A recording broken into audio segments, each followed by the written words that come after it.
In this video, we're going to go ahead and talk about the grand staff as well as how to draw the grand staff. I am always a big proponent of the idea of being able to draw. It's the same idea that we have whenever we're like taking notes.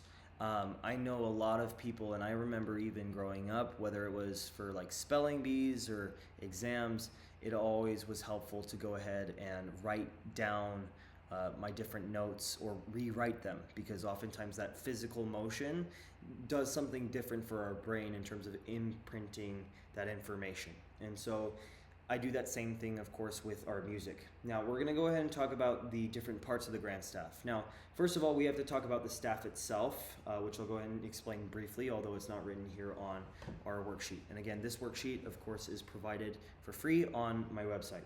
But whenever we have our staff, the staff refers to these horizontal lines here. And this is where, of course, we place all of our notes. So we have specifically 5 lines, 1, 2, 3, 4, 5. And then we specifically also have 4 spaces that are in between. Now, funny enough, these are not the only places where notes can be written. Notes can be written off of the staff on what are called ledger lines. And those ledger lines are extensions of the staff. You also can have like notes that sit on top of the staff as well as hang off the bottom. So I'm not necessarily the biggest fan of numbering, especially the spaces this way, but definitely numbering the lines 1 through 5 is a good way of understanding where exactly notes are located on our staff. Now, when we have 2 staff, we actually refer to the plural as staves. And then whenever specifically we have them connected to one another, that's where we get this idea of the grand staff. Now, there are certain parts of the grand staff that are absolutely necessary. So first of all, one of the things that's necessary is this thing which we call the brace. And again, you can go ahead and just trace these words.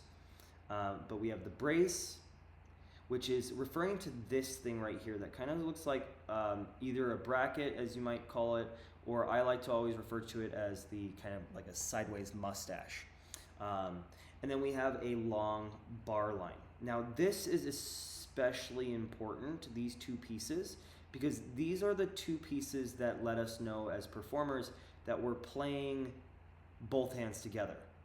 If we didn't have these things, what would end up happening is let's say that these were gone, this would technically be the first line of music, and then this would be a completely separate line.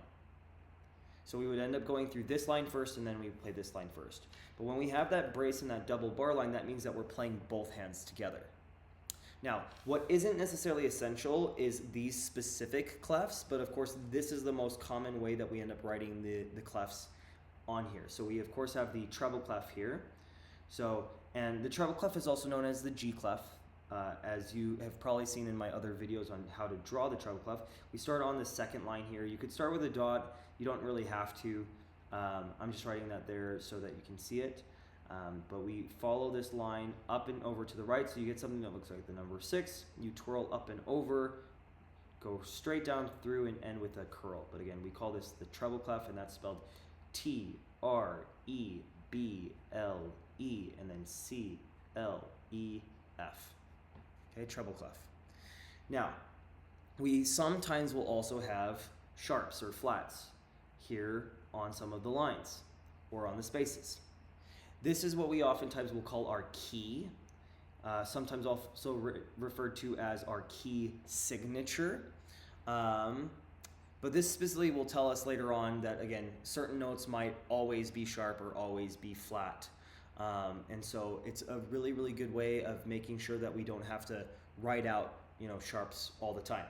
And of course, then we also have our time signature. So here we have 4/4, right? Meaning that there are 4 beats in a measure, and then the quarter note is 1 beat. Again, we call that our time signature. So that's for the upper staff. Now, one of the things about the upper staff to keep in mind is that the upper staff doesn't necessarily always have to be the treble clef. It could be a variety of different clefs. We have multiple clefs. We have treble clef, bass clef, alto clef, C clefs, tenor clef, soprano clef, a bunch of different clefs. And so the top staff just refers to what the right hand's going to be playing. So the upper staff is for the right hand. The bottom staff is for the left hand. Now, most oftentimes we end up using the bass clef, which oftentimes we will call the bass clef also the F clef.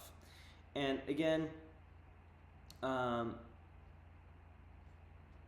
of the reasons for that is because whenever we first start drawing this clef, we start with this big dot on the fourth line of the staff. And that, funny enough, is where F would be, the F below middle C. Oftentimes, method books will call this bass clef F. But specifically, you start with that dot, and then you start drawing kind of the right side of almost like a heart shape. And then you have one dot on the third space, and then a dot on the fourth space. And again, here we have another sharp, so I'm going to go ahead and play a little bit of tic-tac-toe with that. And again, we call that our key signature. Again, we're going to have key signatures on both staff. We're going to have clefs on both staff. They could be the same, they could be different. And then we're going to also have time signatures on both staff. Those are all the different parts of the grand staff. Now, down here, we have completely blank, okay? Completely blank portion. This is specifically here for you to go ahead and try and redraw all of this information, okay? However, this time you don't have the ability to trace it, okay? But something to just keep in mind with the grand staff is that, again, it is the way that we go ahead and symbolize everything within our music, okay? It's really, really important for us to understand a variety of pieces of information. Again, the key simplifies things for not only composers but also for readers so that we don't have so much information on the page. The time signature is really, really important for organizing our music visually as well as helping us musically, which that will be talked about in a different video.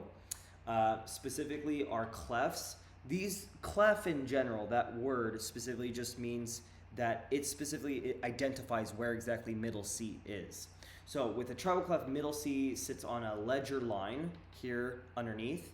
For the bass clef, it's the same. Middle C ends up sitting, instead of below, however, it sits above on a ledger line. And again, the brace and the bar line play the role of making sure that we play both hands together. But this has been a short video on how to trace the grand staff, and of course feel free to then go ahead and try and draw the grand staff and see how you do. But have a great rest of your day, and thank you for joining me today.